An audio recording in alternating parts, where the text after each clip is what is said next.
warahmatullahi wabarakatuh. Apa kabar teman-teman hari ini? Mudah-mudahan hari ini teman-teman sehat ya, dan tentunya semangat dalam beribadah dan beramal solih. Walaupun teman-teman di rumah, Bu Asih berharap tetap disiplin dan bertanggung jawab dalam beribadah, ibadah wajib maupun ibadah sunnah. Gitu ya teman-teman ya.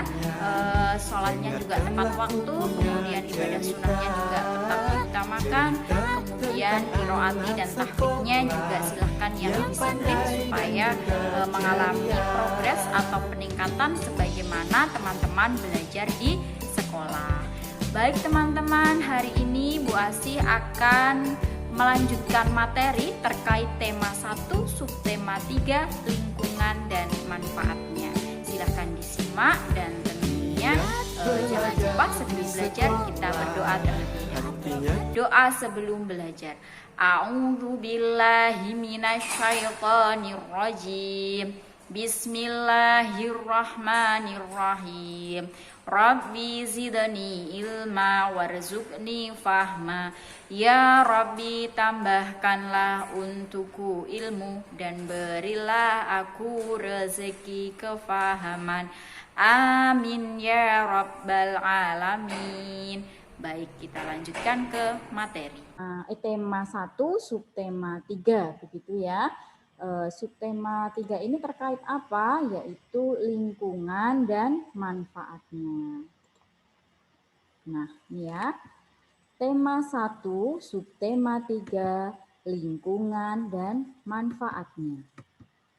Ini ada sebuah gambar teman-teman, itu ada tanah liat, kemudian ada dibentuk, kemudian menjadi sebuah barang. Nah, bagaimana membuat cerita berdasarkan gambar? Nah, langkahnya yang pertama adalah amati dengan cermat cerita berdasarkan gambar ya. Amati dengan cermat gambar tersebut, kemudian tentukan ide pokok untuk masing-masing gambar.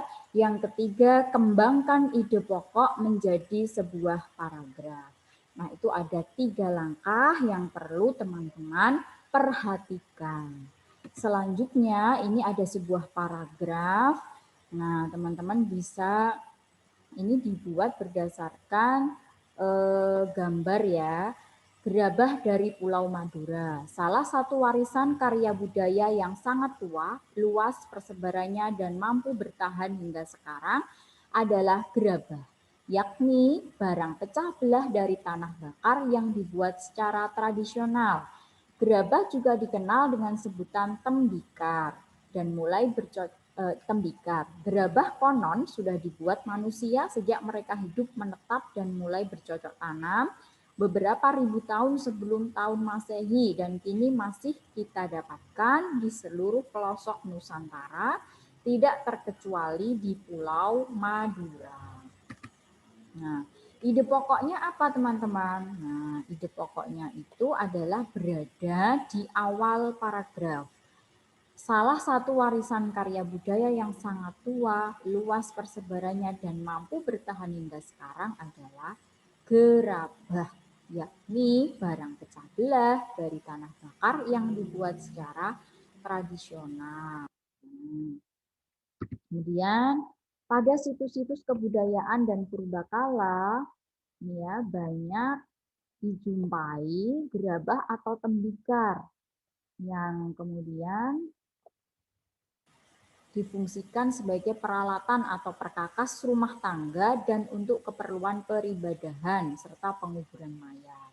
Gerabah yang paling sederhana dibuat dan dibentuk hanya menggunakan tangan dengan ciri adonan yang kasar dan bagian-bagian gerabah tersebut masih dipenuhi oleh jejak-jejak jari. Selain itu bentuknya kadang tidak simetris, tapi itulah nilai seninya teman-teman ya. Nah, selanjutnya, bentar.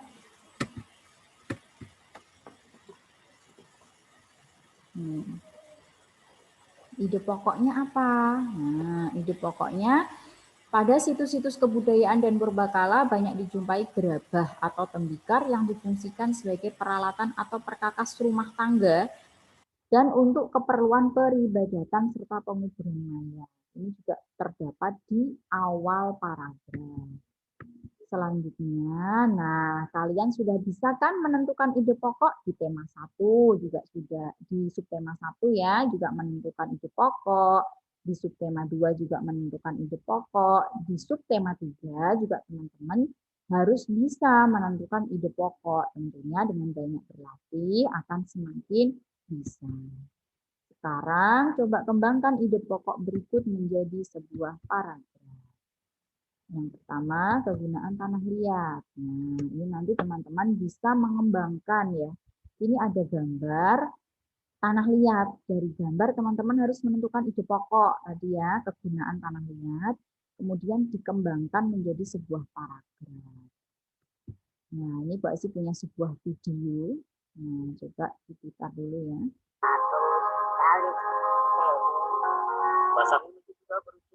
Nah, ini ada sebuah nenek ya, dia merupakan pengrajin gerabah.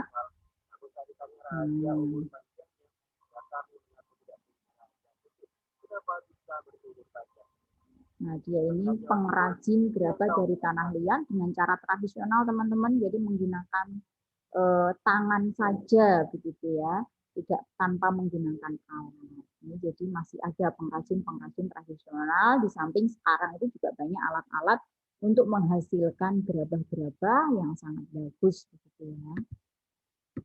Nah, sekarang masuk ke pembelajaran selanjutnya, yaitu macam-macam kelainan pada organ gerak pasif atau tulang.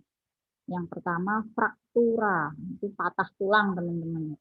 Fraktura atau patah tulang disebabkan karena kecelakaan atau terjatuh. Dibedakan menjadi dua, tulang yang normal.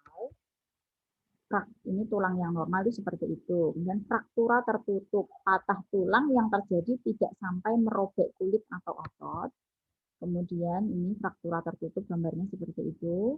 Kemudian ada fraktura terbuka, patah tulang yang terjadi sampai merobek kulit atau otot. Nah, jadi ini ya, tulangnya sampai keluar, itu berarti fraktura terbuka. Kalau dia hanya patah di dalam kulit saja, tidak sampai menyebabkan robek, itu fraktura tertutup. Kemudian fisura atau retak tulang, kelainan tulang yang menimbulkan keretakan pada tulang akibat kecelakaan. Nah, ini retak ya. Retak tulang itu seperti itu, gambarnya bisa dilihat. Jadi ini yang tanda merah ini di panahnya, ini merah-merah ini retak tulang atau fisura. Kemudian osteoporosis, tentunya teman-teman sudah sering mendengar ya apa itu osteoporosis, yaitu disebabkan karena adanya pengeroposan tulang. Hal ini karena tubuh sudah tidak mampu lagi menyerap dan menggunakan kalsium secara normal. Nah, ini tidak hanya terjadi pada usia tua ya, bahkan sekarang dewasa muda itu juga banyak yang mengalami osteoporosis. Kemudian ini osteoporosis itu seperti ini gambarnya teman-teman. Jadi pengeroposan, tulangnya keropos. Kemudian lordosis, kelainan pada tulang karena sikap duduk salah, jadi sehingga tulang belakang melengkung pada daerah lumbalis. Hal ini akan mengakibatkan posisi kepala tertarik ke belakang. Nah, gambarnya seperti ini. Jadi teman-teman kalau duduk itu diusahakan posisinya yang baik, begitu ya, sehingga tidak mengalami kelainan tulang. Yang kedua, skoliosis. Kelainan tulang karena sikap duduk yang salah sehingga tulang belakang melengkung ke arah samping. Nah, melengkung ke arah samping, bengkok membentuk huruf S, itu namanya skoliosis, seperti namanya. Skoliosis berarti melengkung seperti huruf S. Kemudian kifosis, kelainan tulang karena sikap duduk membungkuk sehingga tulang belakang membengkok ke belakang. Nah, jadi kalau membungkuk itu namanya kifosis. Lordosis, kemudian kalau seperti huruf S itu namanya skoliosis. Ingat-ingatnya, kifosis berarti membungkuk, kemudian lordosis berarti ke belakang, kemudian skoliosis seperti namanya, S berarti membentuk huruf S. Kemudian posisi dan sikap duduk yang benar dan sehat itu seperti apa? Nah, seperti ini teman-teman. Tapi kadang juga berada pada posisi seperti ini terus juga merasa capek ya, tapi sesekali juga perlu relaksasi, tidak perlu kemudian begitu terus. Kemudian macam-macam kelainan, gangguan, atau penyakit otot manusia. Yang pertama, hipertrofi, kelainan otot yang menyebabkan yang membesar dan menjadi lebih kuat karena sel otot diberikan kegiatan atau aktivitas yang terus-menerus secara berlebihan. Nah, seperti ini ya. Kelainan otot yang membesar. Seperti yang sering nge-gym itu ya, sering olahraga berat hingga akhirnya mengalami hipertrofi, ototnya membesar. Kemudian macam-macam kelainan, gangguan atau penyakit otot manusia yang selanjutnya adalah atrofi. Kelainan otot yang mengecil. Kalau tadi membesar, sekarang mengecil, lemah, fungsi ototnya menurun. Nah, seperti ini. Ya. Kemudian yang selanjutnya stiff atau kaku leher karena adanya peradangan otot trapesius leher akibat gerakan yang menghentak secara tiba-tiba. Nah, ini hati-hati ya teman-teman kalau kemudian suka menggelengkan lehernya terlalu keras sampai bunyi. Nah, itu hati-hati karena nanti bisa kaku leher atau stiff ya. Karena secara tiba-tiba gerakannya. Nah, seperti ini. Jadi hati-hati ketika menggerakkan leher. Kemudian selanjutnya tetanus, kelainan otot yang disebabkan adanya infeksi bakteri Clostridium tetani. Tetanus menyebabkan otot menjadi kejang-kejang. Seperti ini ya, tetanus disebabkan adanya infeksi bakteri. Seperti halnya ketika mungkin tertusuk paku, tidak sengaja tertusuk pohonnya jagung yang di sawah yang sudah mengeras itu ya, ketika teman-teman main layangan mungkin di sawah begitu, hati-hati. Kemudian polio, kram pada otot, terkilir, sakit pinggang, distrofi otot, hernia abdominalis. Nah, ini macam-macam kelainan, gangguan atau penyakit otot manusia. Nah, sekarang ini ada letak geografis Indonesia dilihat dari ketinggian. Teman-teman ya. Seperti ini, ketika Indonesia itu dilihat dari ketinggian. Ternyata seperti ini penampakannya. Nah, Indonesia itu ketika dilihat dari ketinggian, penampakannya seperti itu ya. Kalau dilihat dari atas itu berwarna biru. Hijau, dan lain-lain. Bisa teman-teman perhatikan. Kemudian selanjutnya kita akan belajar pengaruh kondisi geografis Indonesia sebagai negara maritim bagi kehidupan. Maritim kemarin apa masih ingat ya? Negara maritim itu yang bagaimana? Ini lanjutannya. Kehidupan sosial masyarakatnya seperti apa? Ekonomi masyarakatnya, kehidupan budaya masyarakat, transportasinya. Nah, sekarang pengaruh kondisi geografis Indonesia sebagai negara maritim terhadap kehidupan sosial masyarakatnya. Bagaimana? Sebagai negara maritim yang berada di antara dua benua membawa pengaruh terhadap kehidupan sosial budaya Indonesia. Karena Indonesia menjadi jalur perdagangan dunia. Dampak yang diakibatkan yang pertama, komunikasi dan interaksi antara penduduk menjadi lebih mudah. Yang kedua, terjadinya peleburan nilai-nilai antar pulau dan antar negara. Yang ketiga, munculnya perkampungan etis tertentu. Yang keempat, terjadinya perubahan perilaku masyarakat. Yang kelima, terjadinya perpindahan iptek. Sekarang tadi sosialnya, sekarang dari segi ekonomi. Laut Indonesia mengandung keanekaragaman sumber daya alam laut yang sangat potensial. Ini ya, sumber daya alam laut Indonesia bernilai ekonomi yang tinggi. Wisata baharinya juga cantik. Sumber energi minyak dan gas bumi, bahan mineral juga melimpah. Media transportasi antar pulaunya juga sudah bagus. Kelompok masyarakat yang bisa merasakan langsung potensi sumber daya kelautan ini adalah masyarakat yang berada di pesisir. Banyak jenis pekerjaan yang bisa diusahakan untuk menunjang kehidupan ekonominya. Nah, ini ya, mata pencahariannya apa rata-rata? nelayan, pedagang cindramata, petani garam, pemandu wisata. Nah, sekarang budaya, pengaruh budayanya apa saja? Budaya antara suku bangsa satu dengan yang lainnya juga berbeda-beda. Ciri keragaman budaya lokal Indonesia dapat dilihat dari hal-hal sebagai berikut: keragaman suku, keberagaman bahasa, keberagaman religi, dan keberagaman seni dan budaya. Tentunya di setiap daerah itu berbeda.